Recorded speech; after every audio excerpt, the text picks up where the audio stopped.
Hello student, welcome back in bishop academy online classes. Chapter चल रहा है pre block element और आज की क्लास का टॉपिक है atomic and physical property. Atomic and physical property of the किसका? तो आंसर है atomic and physical property of the 15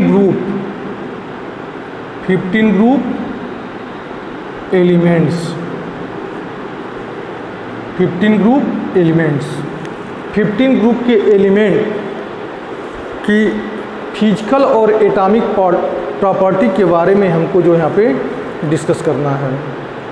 इसके पिछले वाले क्लास में हमने आपको बताया था nitrogen, phosphorus, arsenic, antimony, bismuth, ये 15 ग्रुप के एलिमेंट हैं। इस ग्रुप के एलिमेंट को हम नाइट्रोजन बोलते हैं, इनके कंपाउंड को हम नाइकोनाइड्स बोलते हैं, मतलब निकोनाइड्स बोलते हैं। नाइट्रोजन को बोलते हैं, भी हमने बताया था कि क्योंकि ये सफोकेशन को फीलिंग कराते हैं। इनके ऑक्साइड जो है कि इनके ऑक्साइड के प्रेजेंस में सफोकेशन फीलिंग होता है। इनका इलेक्ट्रॉनिक कॉन्फ़िगरेशन हमने करके बताया था। इनर्ट गैस के फॉर्म में, इनर्ट गैस के फॉर्म में। उसके बाद इनका अकरेंस एटमॉस्फेयर में। नाइट्रोजन जो है अपने कुल वॉल्यूम का 78% प्रेजेंस है। फास्फोरस कैसे मिल रहा है? आर्सेनिक, एंटीमनी, बिस्मथ किस फॉर्म में मिल रहे हैं? तो ये सब बातें हम लोग जो पिछली क्लासेस में कर चुके हैं। आज के क्लास में हमको पढ़ना है एटॉमिक एंड फिजिकल प्रॉपर्टी। तो let's we start from the atomic property.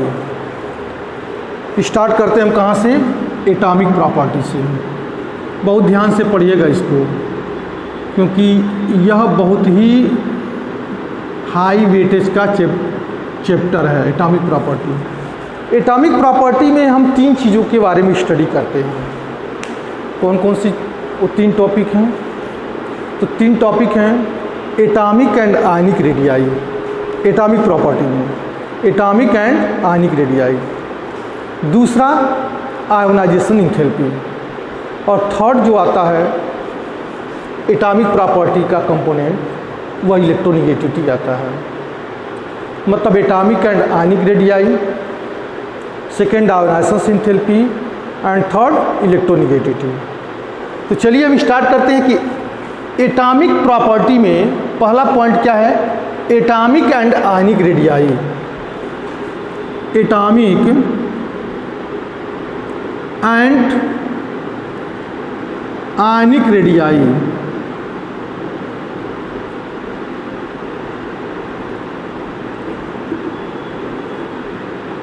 Atomic and ionic radii, RADDI होता है जी। Atomic and ionic radii. Atomic और आयनिक रेडियाई के बारे में क्या थिंकिंग है या क्या प्रेडिकेशंस है इसका?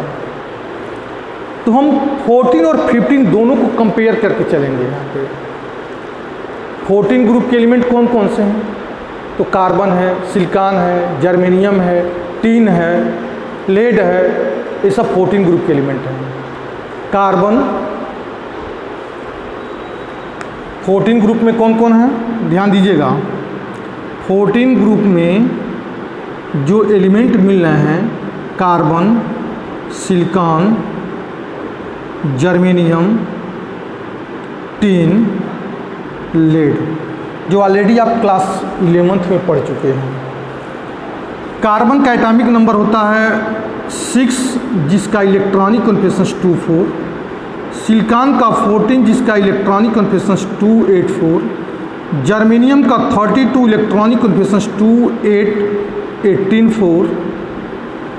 टीन का एटॉमिक नंबर होता है 2, 6, 50 यानी 50 होता है। तो इलेक्ट्रॉनिक कॉन्फिगरेशन 28184। और लेड का जो होता है 82 होता है। तो 2, 8, 18, 32, तो 32 और 18 हो गया आपका 50, 10, 60, 70 78 4 82, यह जो है ये 14 ग्रुप के एलिमेंट का इलेक्ट्रॉनिक कॉन्फ़िगरेशन है। SPDF में आप डिस्ट्रीब्यूट कर सकते हैं, हमने इतना लिख दिया तो एक हेल्प हो गया तुम लोगों के लिए। हमको इसी से कंपेयर करना है 15 ग्रुप के एलिमेंट का। ध्यान दीजिएगा कि जो 15 ग्रुप में एलिमेंट हमने लिखा है nitrogen, phosphorus, arsenic, antimony, bismuth,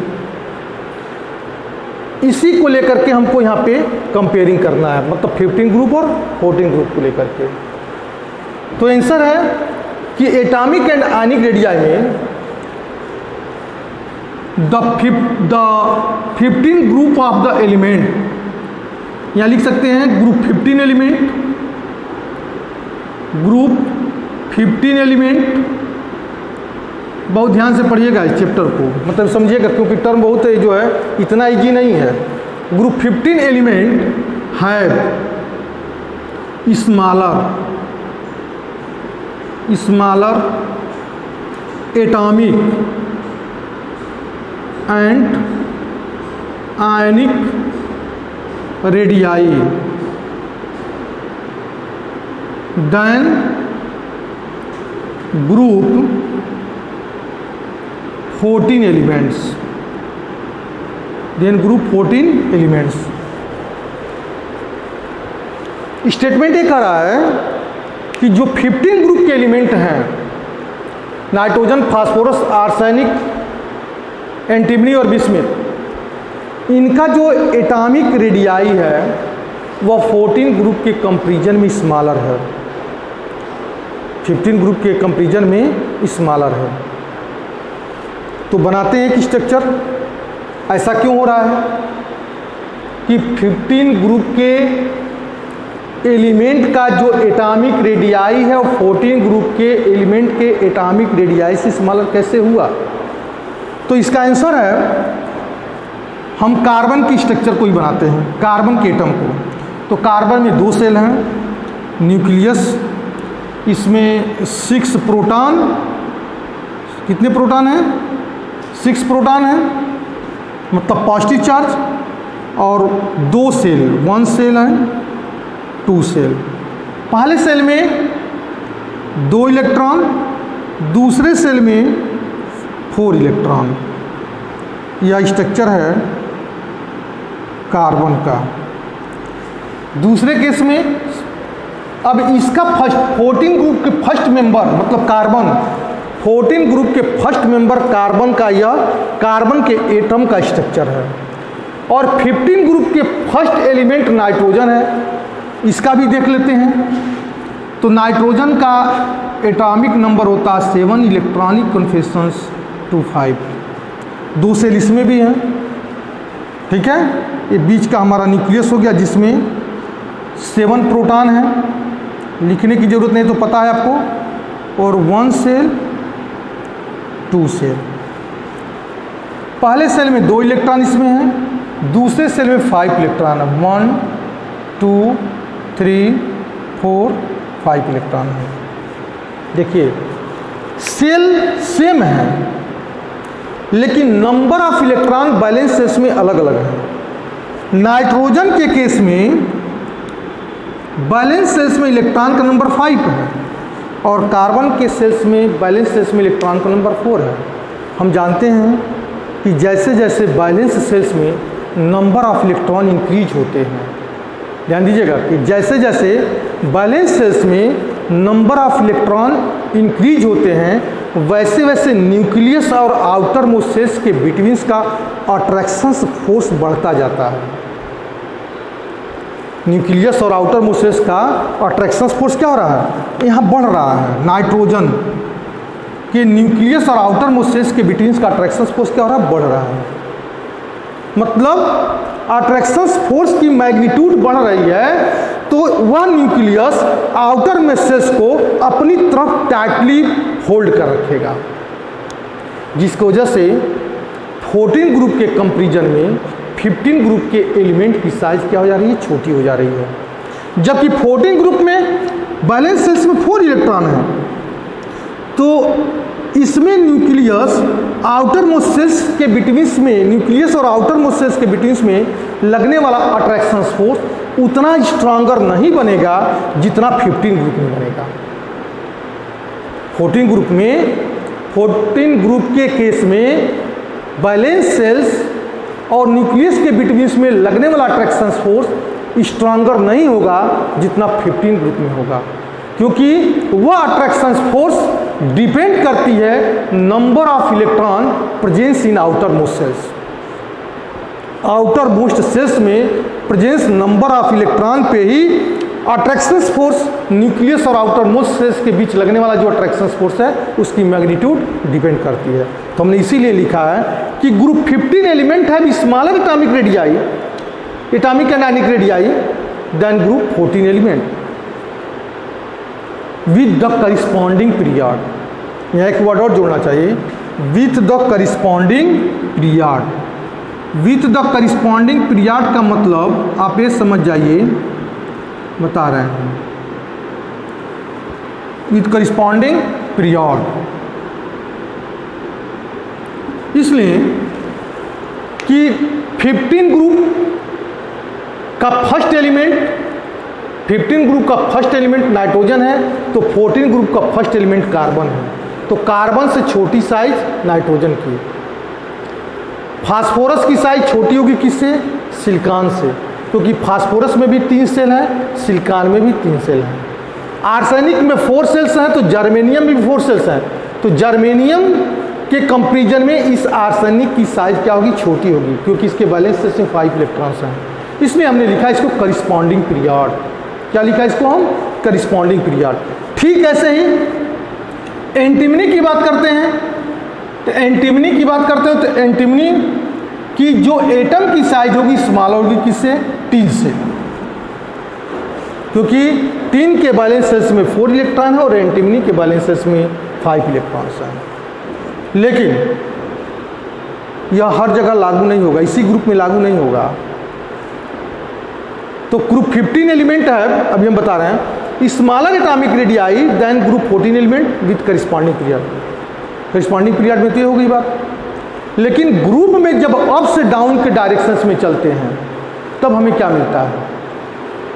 तो ग्रुप में यहाँ देखिए 15 ग्रुप में अप से डाउन के डायरेक्शंस में अप कौन है? नाइट्रोजन है। डाउन कौन है? बिस्मिथ है।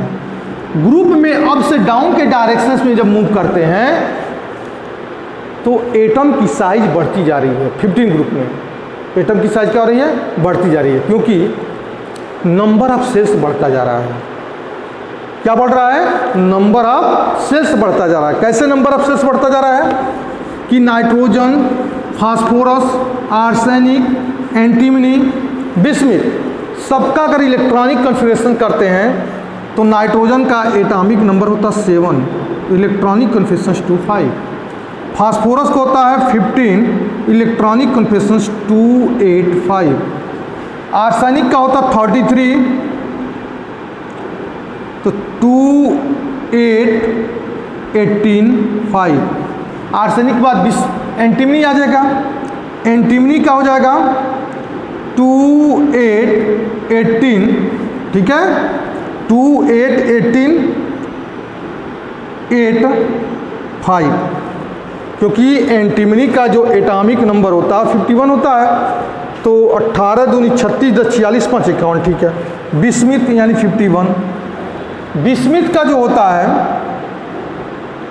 बिस्मिथ का कितना होता है? 83 होता है शायद, 83। तो यहाँ पे 83 के लिए 2, 8, 18, 32, 18, 5 जोड़ देते हैं। 32, 18 हो जाएगा, 40, 10, 50, 10, 60, 8, 78, 78, 5, तो ज़्यादा हो गया है।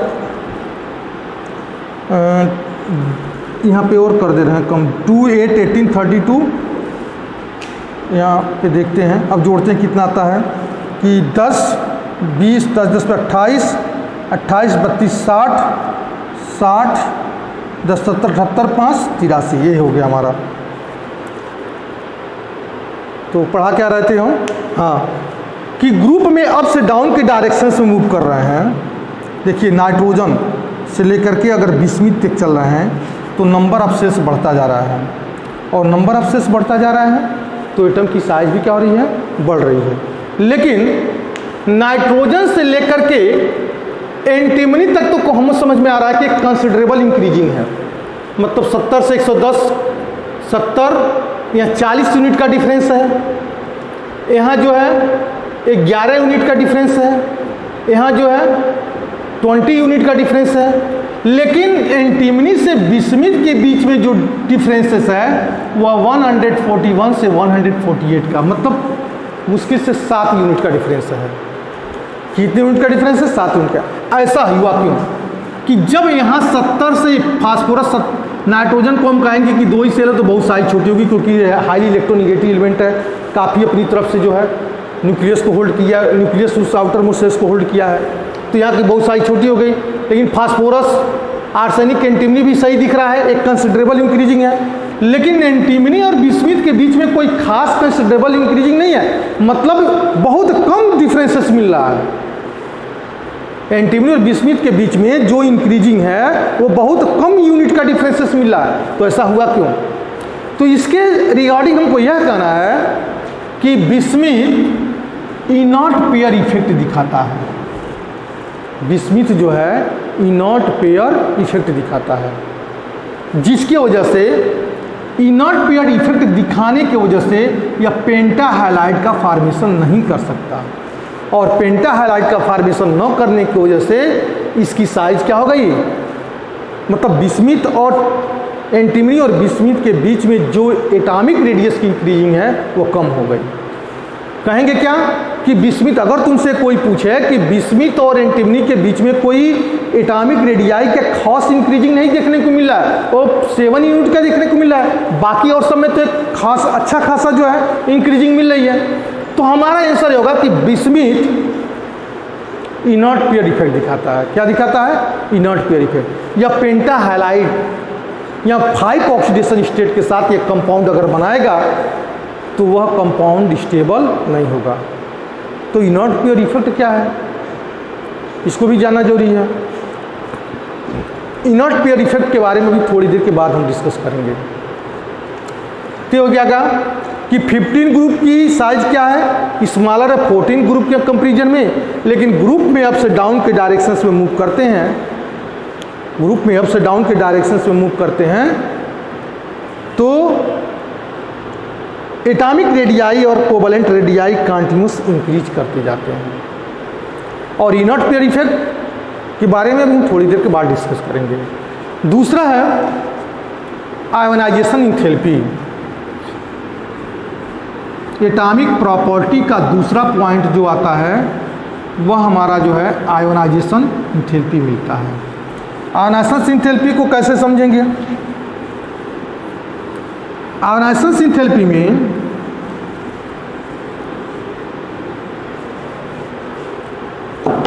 Point 2 ionisation enthalpy.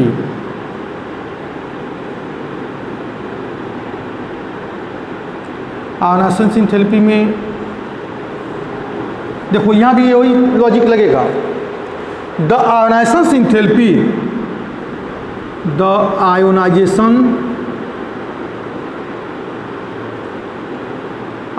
Enthalpy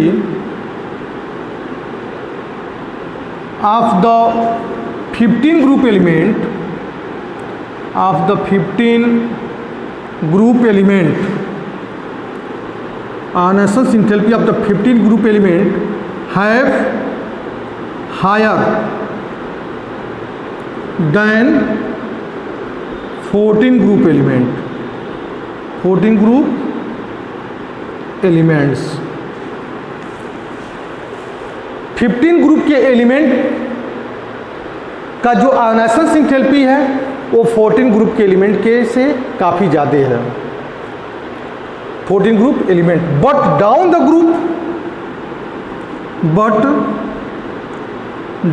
the group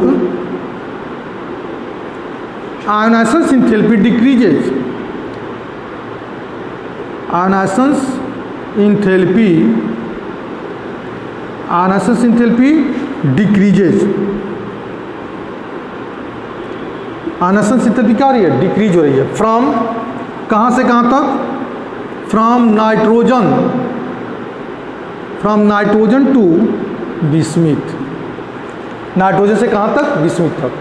अब हमको ये जानना कि आयनाइजेशन एंथैल्पी होता क्या है, कि आयनाइजेशन एंथैल्पी किसी भी एटम के आउटर मोस्ट सेल से, ध्यान दीजिएगा, किसी भी एटम के आउटर मोस्ट सेल से इलेक्ट्रॉन को निकालने के लिए जितनी एनर्जी की रिक्वायरमेंट होती है, that is called ionisation enthalpy.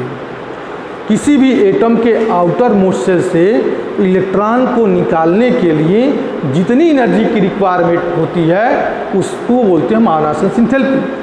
तो जितने भी मेटल्स होते हैं, मेटल की आयनाइजेशन एंथैल्पी बहुत कम होती है, वो इजीली इलेक्ट्रॉन को डोनेट कर देगा क्योंकि उनकी टेंडेंसी होती है इलेक्ट्रॉन को डोनेट करने के लिए। लेकिन नॉन मेटल वह होता है जिसकी आयनाइजेशन एंथैल्पी की वैल्यू ज़्यादा होती है, क्योंकि वह इलेक्ट्रॉन डोनर नहीं होता, वह इलेक्ट्रॉन एक्सेप्टर होता है, इलेक्ट्रॉन को एक्सेप्ट करता है, तो उनकी आयनाइजेशन एंथैल्पी ज़्यादा होती है मेटल के कंपैरिजन में। लेकिन यहाँ पे हम लॉजिक क्या दे रहे हैं कि 14 और 15 में कंपेयर कर रहे हैं, तो 14 ग्रुप के कंपैरिजन में 15 ग्रुप की आयनाइजेशन एंथैल्पी क्या है, ज़्यादा है। 15 ग्रुप की आयनाइजेशन एंथैल्पी क्या है, ज़्यादा। एक और रीजन इसका रीजन क्या है, क्योंकि 15 ग्रुप के एलिमेंट के एटम की साइज क्या है, छोटी है।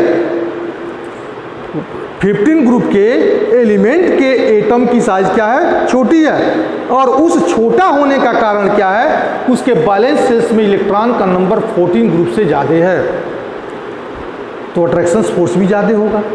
न्यूक्लियस से आउटर मोस्ट सेल्स के बिटवीन का अट्रैक्शन फोर्स भी क्या होगा, ज़्यादा होगा। जब अट्रैक्शन फोर्स ज़्यादा होगा तो वह इजीली इलेक्ट्रॉन को डोनेट नहीं करेगा, जिसकी वजह से 14 ग्रुप की एलिमेंट की आयनाइजेशन एंथैल्पी 15 ग्रुप से ज़्यादा हो जा रही है। और एक लॉजिक और भी बोल सकते हैं कि 15 ग्रुप के एलिमेंट को मात्र 3 इलेक्ट्रॉन की रिक्वायरमेंट होती है ऑक्टेट को कंप्लीट करने के लिए। और क्या बनाता है, एक्स्ट्रा हाफ फील्ड, मतलब एक्स्ट्रा हाफ फील्ड है, और एक्स्ट्रा हाफ फील्ड क्या होता है, स्टेबल होता है। एक्स्ट्रा हाफ फील्ड क्या होता है, स्टेबल होता है।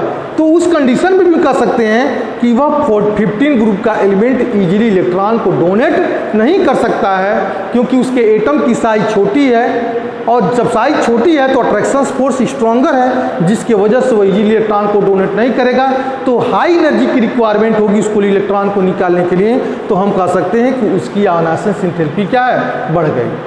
लेकिन ग्रुप में जैसे जैसे हम नीचे आते हैं, जैसे मान लीजिए नाइट्रोजन से फास्फोरस, फास्फोरस से arsenic, nitrogen phosphorus arsenic, antimony, और क्या है, बिस्मिथ। देखिए ध्यान दीजिएगा, जैसे जैसे ग्रुप में अप से नीचे की तरफ बढ़ते हैं वैसे वैसे एटम की साइज बढ़ती जा रही है, क्योंकि इसमें क्या है 25 है, इसमें क्या है 285 है, इसका क्या है 28185 है, इसका क्या है 28185 है, ठीक है। इसका क्या है 2818 32 18 है। ये तो सही है ना, 8 2 10 10 20 28 32 60 हो जाएगा, 70 78 50, ठीक है। तो इसमें 2 सेल हैं, इसमें 3 सेल हैं, इसमें 4 सेल हैं, इसमें 5 सेल हैं, इसमें 6 सेल हैं। तो इसकी एटम की साइज क्या है, बहुत बड़ी है। बिस्मिथ की एटम की साइज क्या है, बहुत बड़ी है। तो न्यूक्लियस वो आउटर मोस्ट सेल्स में प्रेजेंस इलेक्ट्रॉन को अपनी तरफ पूरी तरीके से अट्रैक्ट नहीं कर सकता। अरे साइज जब बढ़ जाएगी तो वह न्यूक्लियस आउटर मोस्ट सेल्स में प्रेजेंस इलेक्ट्रॉन को अपनी तरफ अट्रैक्ट पूरी तरीके से नहीं कर पाएगा। तो क्या करेगा, क्या वह इजीली इलेक्ट्रॉन को डोनेट करना शुरू कर देगा, वह इजीली इलेक्ट्रॉन को डोनेट करना शुरू कर देगा। मतलब कम ही एनर्जी देंगे तभी वो इलेक्ट्रॉन को निकाल देगा। तो हम कहेंगे कि ग्रुप में जब अप से डाउन के डायरेक्शंस में मूव करेंगे, ग्रुप में अप से डाउन के डायरेक्शंस में मूव करेंगे तो आयनाइजेशन एंथैल्पी की वैल्यू घटती जाती है। क्लियर है, आयनाइजेशन एंथैल्पी की वैल्यू घटती जा रही है। और पीरियड में, करिस्पॉन्डिंग पीरियड में, जैसे 14-15 में कंपेयर कर रहे हैं तो आयनाइजेशन एंथैल्पी की वैल्यू बढ़ जा रही है। तो दूसरा टॉपिक हो गया हमारा आयनाइजेशन एंथैल्पी। तीसरा टॉपिक देखिए, तीसरा टॉपिक है इलेक्ट्रोनिगेटिविटी। इलेक्ट्रोनिगेटिविटी मतलब इलेक्ट्रॉन को अपनी तरफ अट्रैक्ट करने की कैपेसिटी को बोलते हैं हम इलेक्ट्रोनिगेटिविटी। और इलेक्ट्रोनिगेटिविटी खास तौर से नॉन मेटल का ज़्यादा होता है मेटल के कंपैरिजन में। मेटल इजीली इलेक्ट्रॉन को तो डोनेट करता है, लेकिन इजीली इलेक्ट्रॉन को एक्सेप्ट नहीं करता है। तो जब इजीली इलेक्ट्रॉन को एक्सेप्ट नहीं करेगा तो हम बोलेंगे वहाँ पे कि उसकी इलेक्ट्रोनिगेटिविटी बहुत कम है। अगला पॉइंट है इलेक्ट्रोनिगेटिविटी।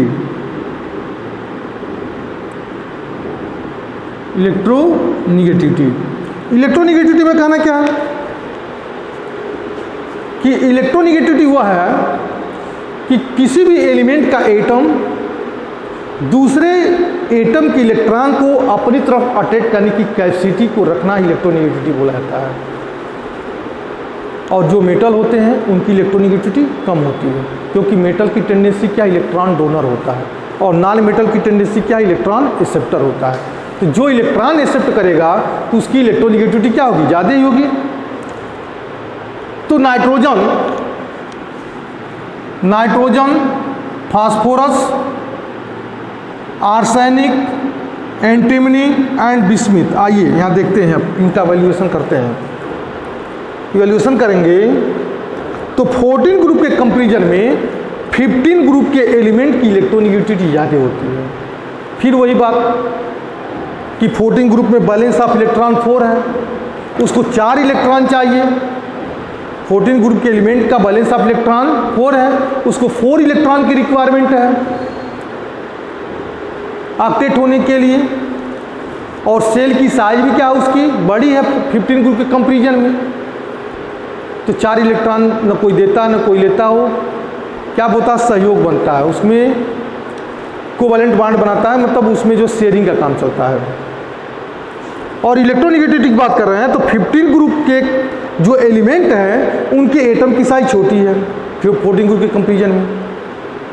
जब एटम की साइज छोटी है तो अट्रैक्शन फोर्स ज़्यादा है, न्यूक्लियस से आउटर मोस्ट सेल्स के बिटवीन का अट्रैक्शन फोर्स क्या है, ज़्यादा है। जैसे मान लीजिए हमारे पास यह न्यूक्लियस है और एक सेल 2 सेल हो गया, या 15 ग्रुप का एलिमेंट है, 15 ग्रुप का एलिमेंट है, सपोज दैट इसमें 2 इलेक्ट्रॉन है, 1 2 3 4 5। तो न्यूक्लियस से इसके बिटवीन का अट्रैक्शन फोर्स क्या, हाई है ना। तो कोई भी इनकमिंग इलेक्ट्रॉन अगर इस पे आता है तो इजीली वो उसको क्या कर लेगा, एक्सेप्ट करेगा। जब एक्सेप्ट कर लेगा तो हम कहेंगे इसकी इलेक्ट्रोनिगेटिविटी क्या है, ज़्यादा है, ताकतवर है। तो 14 ग्रुप के कंपैरिजन में 15 ग्रुप के एलिमेंट की इलेक्ट्रोनिगेटिविटी ज़्यादा होती है। इसका रिस्पांसिबल उसमें बैलेंस सेल्स में प्रेजेंस बैलेंस ऑफ इलेक्ट्रॉन है, बैलेंस ऑफ इलेक्ट्रॉन है मैक्सिमम है, तो अट्रैक्शन फोर्स ज़्यादा है, और अट्रैक्शन फोर्स ज़्यादा है तो इसकी इलेक्ट्रोनिगेटिविटी की वैल्यू भी ज़्यादा होगी।